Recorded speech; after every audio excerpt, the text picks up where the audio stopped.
Hello नमस्कार दोस्तों। आज अपन पढ़ेंगे नवोदय में आने वाले अनुच्छेद पढ़ेंगे, है ना। आज अपन नवोदय में आने वाले अनुच्छेद पढ़ेंगे। कितने? 4 पढ़ेंगे। इनमें आप लोगों की कैसी तैयारी हुई है, कैसी है, मतलब तैयारी कैसी है उसको जांचना आप लोग कैसी है, मतलब कितने आपके आंसर कितने सही निकल रहे हैं इसमें।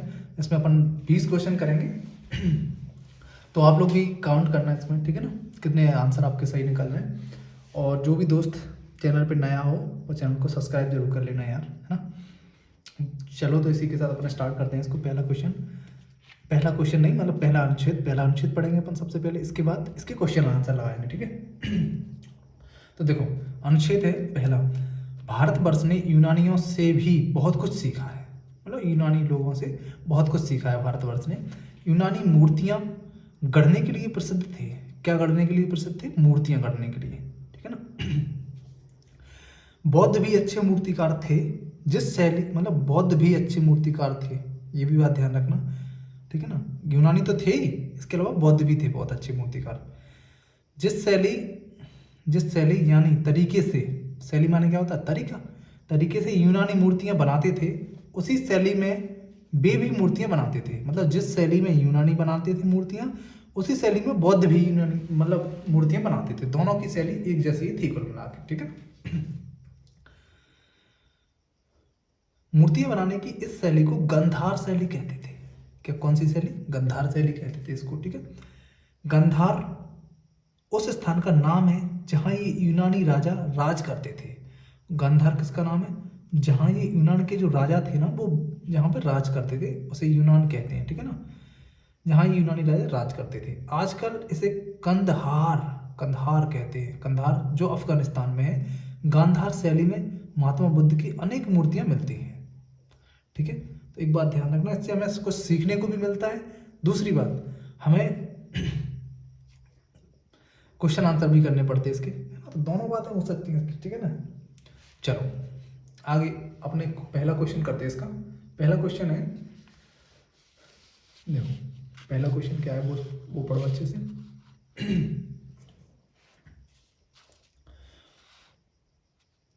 पहला क्वेश्चन है, यूनानी क्यों प्रसिद्ध थे? तो सबसे बड़ी बात ये है, यूनानी हमें पता ही है सबसे पहले कि अपन ने पढ़ ही लिया, मूर्तियां गढ़ने के लिए प्रसिद्ध थे। इसका आंसर क्या हो जाएगा? मूर्तियां गढ़ने के लिए प्रसिद्ध थे भाई साहब। किसके लिए? मूर्तियां गढ़ने के लिए, ठीक है। अब अगला क्वेश्चन है इसका, गांधार शैली किसे कहते हैं? देखो अपन क्वेश्चन वो अनुच्छेद अच्छे से पढ़ ही लिया अपन ने। गांधार शैली किसे कहते हैं वो सुन लो पहले। मूर्ति गढ़ने की बौद्धों द्वारा अपनाई गई यूनानी शैली को गांधार शैली, मूर्ति गढ़ने की बौद्धों द्वारा अपनाई गई शैली को। तो ऐसा तो चलो अपन वैसे जी हो सकता है, लेकिन अपन और भी आगे वो पढ़ ले, ठीक है ना। मूर्ति गढ़ने की प्राचीनता भारतीय शैली को, तो भारतीय शैली तो है नहीं जी। मुगल कालीन मूर्ति कला को, तो ये भी नहीं है। यूरोपीय मूर्ति कला, तो ये भी नहीं है। इन तीन में से भी एक भी ऑप्शन नहीं मिल रहा, तो अपना आंसर हो जाएगा ये वाला फर्स्ट। मूर्ति गढ़ने की बौद्धों द्वारा अपनाई गई यूनानी शैली को क्या कहते हैं? गांधार शैली कहते हैं। बौद्धों द्वारा अपनाई गई ये शैली है, ठीक है ना। चलो अगला क्वेश्चन करते हैं अपन। गांधार किसका नाम है?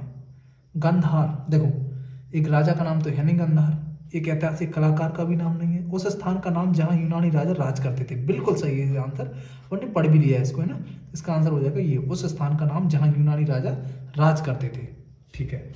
अब चलते अपन अगले क्वेश्चन की। अगला क्वेश्चन क्या है वो देखो पहले। अगला क्वेश्चन है, गंधार को अब क्या कहते हैं? गंधार को अब कहते हैं कंदहार। क्या? कंदहार। सी ऑप्शन हो जाएगा इसका राइट आंसर। सॉरी यार, करबला।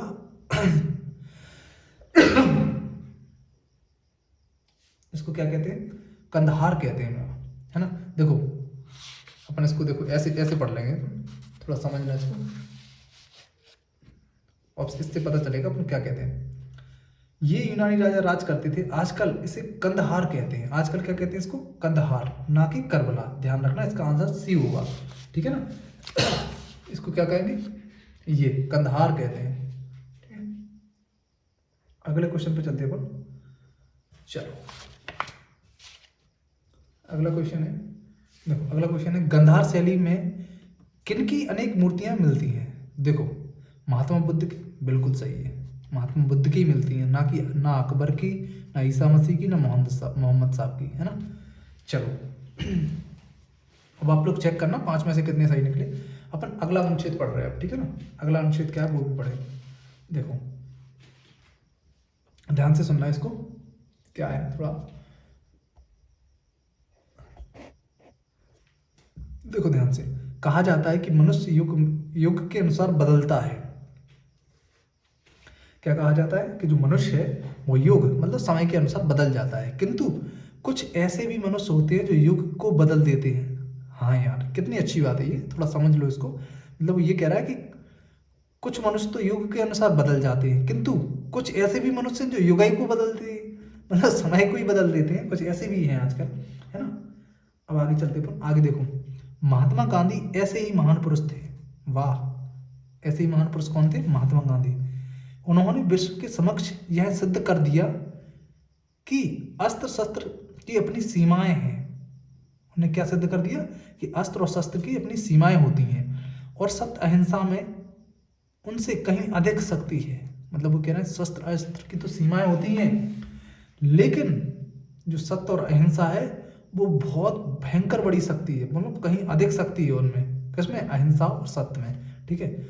महात्मा गांधी एक राजनेता ही नहीं धार्मिक नेता भी थे। ये कौन थे? राजनेता ही नहीं, ये धार्मिक नेता भी थे महात्मा गांधी। चलो अब आगे देखो। वो कह रहा है कि उनका धर्म का मार्ग थोड़ा भिन्न था, लेकिन उनका जो धर्म का मार्ग था, किनका? महात्मा जी का, महात्मा गांधी जी का, वो अलग था। गांधी जी के हृदय में सभी धर्मों के प्रति आदर का भाव था। उनके हृदय में सभी धर्मों के प्रति आदर का भाव था। हिंदू मुस्लिम सिख ईसाई सभी उनके लिए समान थे, मतलब वो सभी धर्मों का सम्मान करते थे। कौन? महात्मा गांधी।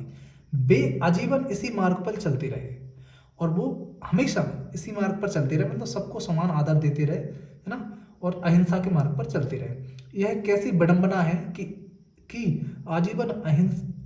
आजीवन हिंसा के विरुद्ध संघर्ष करने वाले की जीवन लीला हिंसा से समाप्त हुई है।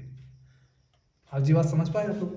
मतलब जो हमेशा अहिंसावादी रहे उनकी जीवन लीला हिंसा से समाप्त हुई, मतलब उनको नाथूराम गॉडसे ने गोली मारकर उनकी हत्या कर दी थी, है ना। तो इसलिए उनकी हिंसा से मतलब उनकी जीवन लीला खत्म हुई। अब इसके 2 क्वेश्चन अपन वो लगाए, ठीक है। महात्मा गांधी महान पुरुष क्यों थे? देखो वो क्यों महान पुरुष थे, तो देखो उन्होंने युग के अनुसार अपने जीवन को बदल दिया। युग के अनुसार अपने जीवन, नहीं उन्होंने ऐसा तो नहीं किया था। देखो वे किसी एक धर्म को मानने वाले नहीं थे, वे किसी एक धर्म के मानने वाले नहीं थे। हाँ यार ये बात भी सही है, लेकिन अपन और भी देखते हैं आगे। वे राजनीतिक नेता के साथ धार्मिक नेता भी थे। यार ये भी बात सही है। वो क्या? वे राजनेता ही नहीं बल्कि धार्मिक नेता भी थे, ये भी बात सही है। उन्होंने युग को ही बदल दिया था। देखो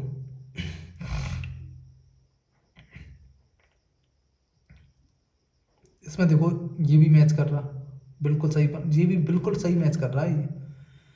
ये राजनीतिक बिल्कुल ये भी सही कर रहा है, लेकिन वो तीनों मिल रहे हैं। इसके अलावा वो महान क्यों थे? पता है वो क्यों थे महान? वो इसलिए महान थे, उन्होंने युग को ही बदल दिया था। उन्होंने क्यों बदल दिया था? युग को ही बदल दिया। मैच तो ये दोनों ऑप्शन कर रहे हैं उनसे, है ना, लेकिन बात वो क्या कह रहा है वो समझो पहले। वो ये कह रहा है महात्मा गांधी महान क्यों थे, महान पुरुष क्यों थे? उन्होंने युग को ही बदल दिया था, इसलिए वो महान है, ठीक है ना। अब देखो आगे। महात्मा गांधी के धर्म का मार्ग किस प्रकार से थोड़ा भिन्न था? महात्मा गांधी के जो धर्म का मार्ग था वो भिन्न क्यों था? तो देखो इसलिए था, वे हिंदू धर्म के कट्टर समर्थक नहीं थे। बिल्कुल सही है, वो हिंदू धर्म के समर्थक कट्टर नहीं थे, ठीक है ना। वे किसी एक धर्म के मानने वाले नहीं थे, ये भी बात सही है।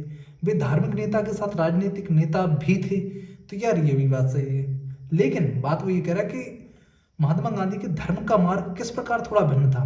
भिन्न क्यों था वो ये पूछना चाह रहा है, तो इसका मतलब ये होगा कि उनके हृदय में सभी धर्मों के प्रति समान आदर का भाव था। ये आंसर हो जाएगा इसका, ठीक है ना। अब देखो अगले क्वेश्चन को। चलो अपन अगले क्वेश्चन पे चलते। देखो अगला क्वेश्चन क्या कह रहा है वो समझो थोड़ा सा। गांधी के लिए हिंदू, मुसलमान, सिख, ईसाई सभी बराबर थे, इसका अर्थ क्या है? मतलब जैसे उन्होंने कहा कि मुझे तो सब बराबर है, इसका मतलब क्या है, इसका आशय क्या है, वो समझो थोड़ा सा। तो देखो, उनके मन में सभी सभी धर्म के प्रति कोई आदर नहीं था, ये तो बिल्कुल गलत है। आदर था उनके मन में। वे धार्मिक मतभेदों की उपेक्षा करते थे? नहीं, ये भी नहीं है। देखो, उनके मन में सभी धर्मों के प्रति समान आदर का भाव था, बिल्कुल ये है सही आंसर, है ना। उनके मन में सभी धर्मों के प्रति आदर का भाव था, ये आंसर हो जाएगा, ठीक है ना। अब देखो अगला क्वेश्चन 79 नंबर का, सॉरी 69 नंबर का। गांधी जी के धार्मिक विश्वास में कौन सी बात नहीं थी? उनके धार्मिक विश्वास में कौन सी बात नहीं थी? तो देखो, वे सभी धर्मों के प्रति आदर का भाव रखते थे। सभी धर्मों के प्रति आदर भाव, बिल्कुल ये तो थी, हमें पता करनी है, नहीं थी, ध्यान रखना, इससे कई क्वेश्चन गलत होते हैं, है ना। किसी एक धर्म की श्रेष्ठता, ये भी नहीं है। अरे यार, तो यही तो जो नहीं है वही तो अपना आंसर है ना। किसी धर्म के प्रति एक श्रेष्ठता नहीं थी, तो ये बिल्कुल सही बात है, एक धर्म के प्रति श्रेष्ठता। वो कह रहा श्रेष्ठता मतलब है, क्योंकि वो पूछ रहा है नहीं है, तो किसी धर्म के प्रति श्रेष्ठता नहीं थी उनके, उन्होंने सभी धर्म कैसे थे, समान थे, तो इसका मतलब ये नहीं है, इसलिए ये अपना आंसर है, क्योंकि उसने पूछा ही नहीं है तो नहीं, चूंकि है जी इसलिए ये अपना आंसर है। चलो अगले क्वेश्चन पे चलते हैं, लास्ट 70 नंबर के क्वेश्चन पे। देखो, महात्मा गांधी ने क्या सिद्ध कर दिखाया है? जो महात्मा गांधी है उन्होंने क्या सिद्ध करके दिखा दिया है? तो देखो, अस्त्र शस्त्र से सत्य और अहिंसा बलवान है, बिल्कुल यार ये बात तो सही है, लेकिन अपन फिर भी 4 ऑप्शन पढ़ के देख ले, कोई और तो नहीं है इसके अलावा। सत्य और अहिंसा से अस्त्र शस्त्र कहीं अधिक बलवान है? नहीं भाई साहब, बिल्कुल नहीं है, क्योंकि हमने ऊपर गद्यांश में पढ़ा है ये, ठीक है ना, आई मीन अनुच्छेद में पढ़ा है। राजनीति से धर्म अधिक बलवान है, ये भी गलत, ये तो हमने पढ़ा ही नहीं है उसमें। धर्म से राजनीति अधिक बलवान है, ये भी नहीं पढ़ा हमने, तो अपना आंसर हो जाएगा ये वाला, ठीक है। चलो अपन चलते हैं अगले क्वेश्चन पे। अब अगला क्वेश्चन क्या है वो देखो, अगला क्वेश्चन नहीं, सॉरी, अनुच्छेद पे ना, अनुच्छेद पढ़ो अगला।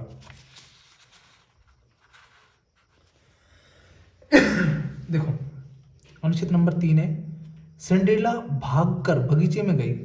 सिंड्रेला कोई लड़की होगी या लड़का, पता नहीं, भागकर बगीचे में गई, तो इससे समझ में आ रहा है कि लड़की है। भागकर बगीचे में गई और अपनी देवी माँ के लिए एक सबसे अच्छा कद्दू ले आई। अपनी देवी माँ के लिए क्या लाई? वो कद्दू ले आई। वह हैरान थी कि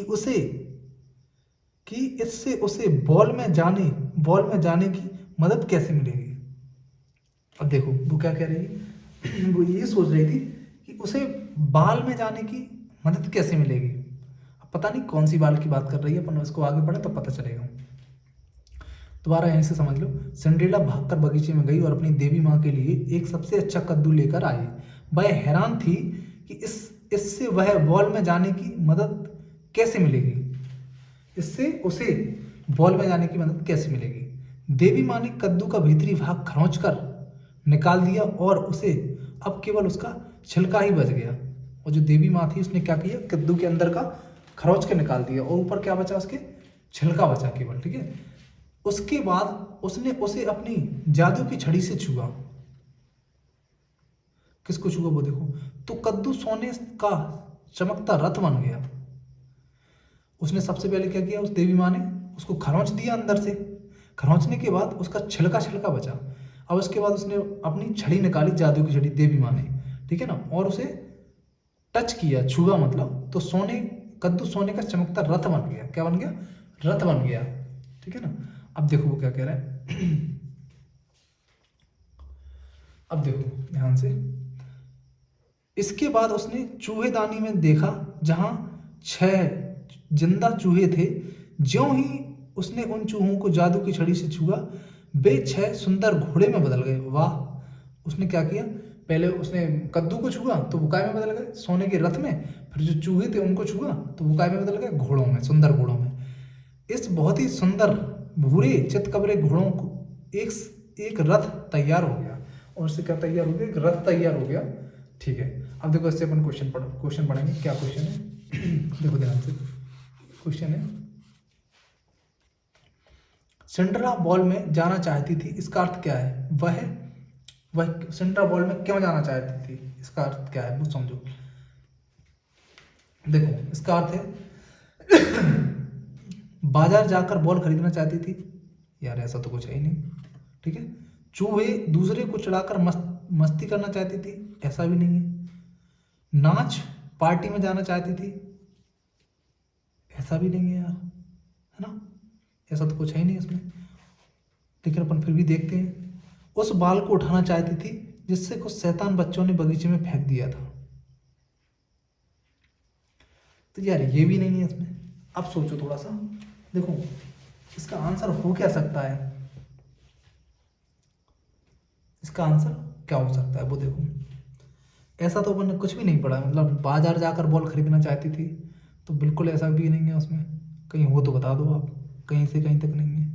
ठीक है, दूसरा है दूसरे को चढ़ाकर मस्ती करना चाहती थी, तो ऐसा भी नहीं है। ठीक है ना। सिंड्रेला बॉल में जाना चाहती थी, बॉल मतलब पार्टी मार्टी होगी, हाँ नाच पार्टी में जाना चाहती थी, इसका ये हो सकता है। कंफर्म नहीं हूँ फिर भी इसमें, क्योंकि ये मैच नहीं कर रहा, ये मैच नहीं कर रहा, ये मैच नहीं कर रहा, तो आंसर यही होगा फिर इसका। ठीक है, 100% यही आंसर है इसका। ठीक है, चलो अगले क्वेश्चन पे चलते हैं अपन। देवी माँ थी, देवी माँ कौन थी, मतलब वो ये कह रहा है। चलो अपन इसको देखो, देवी माँ थी, देवी माँ कौन थी, इसका आंसर देखो। सिंड्रेला की देखभाल के लिए रखी गई एक आया, नहीं भाई साहब आया तो नहीं थी। एक धनी और दयालु महिला जिसने सिंड्रेला को गोद लिया था। गोद फूद तो ली गई नहीं था, गोद की तो बात ही नहीं चली कहीं। ठीक है, जादुई शक्ति वाली परी, ये हो सकता है क्योंकि जादू शक्ति थी उसके पास। चौथा ऑप्शन पढ़े अपन, सिंड्रेला की सौतेली माँ। सौतेली माँ भी नहीं थी, तो अपन इसके साथ जाएंगे, इस ऑप्शन के साथ। ठीक है ना, ये आंसर हो जाएगा अपना। ठीक है, चलो अगले क्वेश्चन पे चलते हैं अपन। अगला क्वेश्चन है, देवी माँ ने सिंड्रेला से एक अच्छा बड़ा कद्दू मंगवाया, क्योंकि क्योंकि मतलब क्यों मंगवाया था, अब वो सुनो। क्योंकि वह इसे कद्दू से बना सुंदर व्यंजन पकाना सीखना चाहती थी। बिल्कुल नहीं भाई साहब, व्यंजन व्यंजन कुछ नहीं चाहती थी वो। वह अपनी जादुई शक्ति से रथ में बदल देना चाहती थी, जादुई शक्ति से रथ में बदल देना चाहती थी, शायद ये हो सकता है। ठीक है, कंफर्म नहीं है, बट अभी अपन दो ऑप्शन पढ़े। वह सिंड्रेला को उसकी दयालुता के लिए भेंट देना चाहती थी। नहीं, तो भेंट वाली भी कोई बात नहीं है इसमें। वह इसे बाजार से बेचकर सिंड्रेला के रुपए देना चाहती है, नहीं ना ना, ये आंसर होगा ये वाला। इसके साथ जाएंगे अपन सेकंड नंबर ऑप्शन के साथ। ठीक है ना, वह अपनी जादुई शक्ति से रथ में बदल देना चाहती थी उसको। ठीक है, चलो अगले क्वेश्चन पे चलते अपन। अगला क्वेश्चन क्या है वो देखो। देवी माँ ने जादू की छड़ी से सिंड्रेला के लिए एक सुंदर रथ बनाया, ताकि ताकि वो क्या कर सके। देखो सिंड्रेला, देखो एक बार इसको अच्छे से पढ़ लो। देवी माँ ने जादू की छड़ी से सिंड्रेला के लिए एक सुंदर सा रथ बनाया, ताकि ताकि मतलब वो क्या कर सके उसको देखो, ताकि सिंड्रेला राजकुमारी सी बनकर पार्टी में जा सके। तो देखो बिल्कुल यार ऐसा हो सकता है, अभी अपन इसको श्योर नहीं है, पर आगे क्वेश्चन पढ़ लें और ऑप्शन पढ़ लें, अगर इनमें नहीं मिला तो फिर देखेंगे, इसके साथ जाएंगे। वह इसमें सैर सपाटा कर सके, सैर सपाटा की तो कोई बात ही नहीं आई। लोग उसका मजाक उड़ाएंगे, ऐसा भी कोई बात नहीं आई। सिंड्रेला को फिर कभी पैदल ना चलना पड़े।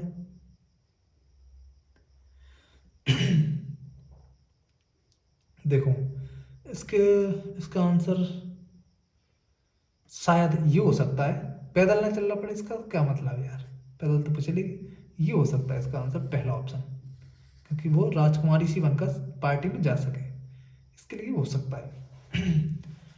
देखो देवी माँ ने कद्दू का भीतरी भाग खरोंच कर निकाल दिया, इसका अर्थ क्या है।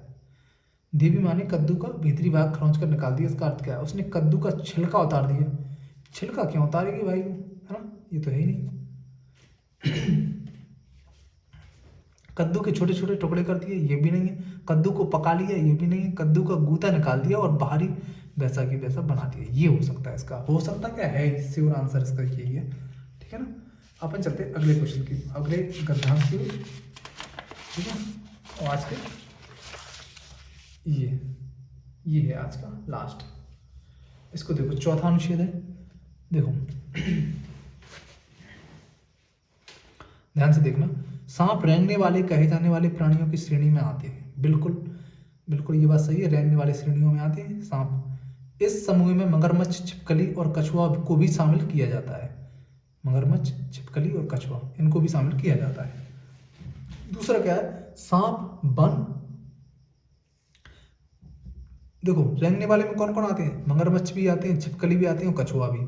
सांप कहाँ रहते हैं, सांप वनों, मरुस्थलों, झीलों आदि सभी जगह पर पाए जाते हैं। ये कहाँ पे पाए जाते, सभी जगहों पे पाए जाते हैं, ठीक है। ये पता है, ये विगत वर्षों में आया हुआ अनुच्छेद है ये विगत वर्षों में, ठीक है ना। इसको बहुत अच्छे से पढ़ना। खैर आगे देखता हूँ। सांप वनों, मरुस्थलों और झीलों आदि में सभी जगह पाए जाते हैं, ठीक है। वे साल भर बर्फ से ढके रहने वाले स्थानों में जीवित नहीं रह सकते। सांप क्या है, साल भर बर्फ से ढके रहने वाले स्थानों पर नहीं रह सकते, जीवित नहीं रह सकते वो। सांप की दृष्टि बहुत कमजोर होती है। सांप की दृष्टि कैसी होती है, मतलब देखने की क्षमता बहुत कमजोर होती है। क्षति से बचने और भोजन पाने के लिए वे अन्य इंद्रियों का उपयोग करते हैं, मतलब क्षति ना हो, उनका कोई नुकसान ना हो, इसलिए वो अन्य इंद्रियों का काम करते हैं, मतलब काम करते हैं। कुछ सांप अपनी नाक से सूंघते हैं, पर अधिकतर वे जीभ से भी सूंघते हैं। कुछ कैसे सूंघते हैं, अपनी नाक से, और कुछ जीभ से भी सूंघते हैं। सांप का शरीर कोशिकाओं की परतों से बनी सल्कों से ढका रहता है। जैसे आपने देखा हो कांचली टाइप से नहीं ढका रहता है ना। वर्ष में कई बार सांप अपनी मृत चमड़ी की बाहरी परत छोड़ देता है। मृत चमड़ी की बाहरी परत छोड़ देता है। कांचली मतलब कांचली को तो छोड़ता है वो, है ना। उसके नीचे की कोशिकाएं तुरंत बाहर परत का निर्माण कर देती हैं। जो उसकी कोशिकाएं होती हैं, मुकाय का परत का निर्माण कर देती हैं, जो सांप की सुरक्षा करती है, ठीक है ना। अब देखो अपन ने इसको पढ़ लिया, अब अपन चलते क्वेश्चन आंसर की ओर, ठीक है ना। तो देखो पढ़ो ढंग से इसके क्वेश्चन। सांप को कहा जाता है, छिपकली तो कहते नहीं, सल्क भी नहीं कहते, कछुआ भी नहीं कहते, रेंगने वाला कहेंगे उसको। क्या, रेंगने वाला, पहले सबसे पहले ही पढ़ा इसका, है ना। दूसरा क्या है, सांप कहाँ जीवित नहीं रह सकते। देखो वनों में रहते ही हैं, मरुस्थल में रहते ही हैं, झीलों में रहते हैं, बर्फ जमे स्थानों पर नहीं रह सकते वो, ठीक है ना। इसका आंसर क्या हो जाएगा, बर्फ से जमे स्थानों पर। अगला क्वेश्चन है 78 नंबर का। सांपों की कमजोरी होती है, होता है। सांपों की कमजोर होती है, क्या कमजोर होती है, सूंघने का बोध, बिल्कुल नहीं। सुनना, बिल्कुल नहीं। दृष्टि होती है उनकी कमजोर, क्या कि अपन ने पढ़ा है ऊपर पढ़ा है, दृष्टि कमजोर होती है उनकी, है ना, देखने की क्षमता मतलब। देखो अब अपन चलते लास्ट के 2 क्वेश्चन पे आज के, ठीक है। अब देखो सांप, ये हो गया, सांप को चोट लगने से कौन बचाती है। सांप को चोट लगने से कौन बचाती है, तो इसका आंसर देखो, जीभ, बिल्कुल नहीं, जीभ बचाएगी उसको चोट लगने से, लिखा ही नहीं है उसमें। सल्क शायद हो सकता है, नाक भी नहीं, नाक बचाएगी क्या। मृत चमड़ी बताती है उसको, मृत चमड़ी क्या करती है उसको चोट लगने से, नहीं यार मृत चमड़ी क्यों बचाएगी, मृत चमड़ी तो निकल जाए। सल्क बचाते हैं, बिल्कुल सही, सल्क बचाते हैं उसको, है ना। क्या बचाएंगे, सल्क, इसके साथ जाएंगे, पर मृत चमड़ी तो वो निकाल देता है ना। सल्क से क्या होती है, सल्क से पतली सल्कों से ढका रहता है, तो वही तो बचाएगी उसको, है ना। जीवित रहना शब्द का अभिप्राय क्या है, जीवित रहना, चलना थोड़ी ना होगा जीवित रहना का मतलब। पलायन करना, वो भी नहीं है। संबंधित होना, ये भी नहीं है। तो क्या है, इसका मतलब ये होगा जीना, जीते रहना, ठीक है ना। तो आज के लिए इतना ही। हाँ, और कितने आंसर आप लोगों के सही निकले हैं कमेंट्स जरूर करना यार, है ना। तो मैं भी समझ पाऊँ कि हाँ कितने आप, कितना कैसी तैयारी चल रही है आप लोगों की, है ना। और जो भी सैनिक स्कूल का फॉर्म भरना चाह रहे हैं वो सैनिक स्कूल का फॉर्म भर देना, क्या कि इसकी वैकेंसी मतलब निकल गई है, इनका नोटिफिकेशन निकल चुका है ना। तो और उसकी तैयारी भी अपन नवोदय के बाद इस पर ही करवाएंगे, और बहुत अच्छे से करवाएंगे, उसका कंटेंट भी लाएंगे अपन, है ना। पेपर भी करवाएंगे उसके। ठीक है, ठीक है, नमस्कार दोस्तों।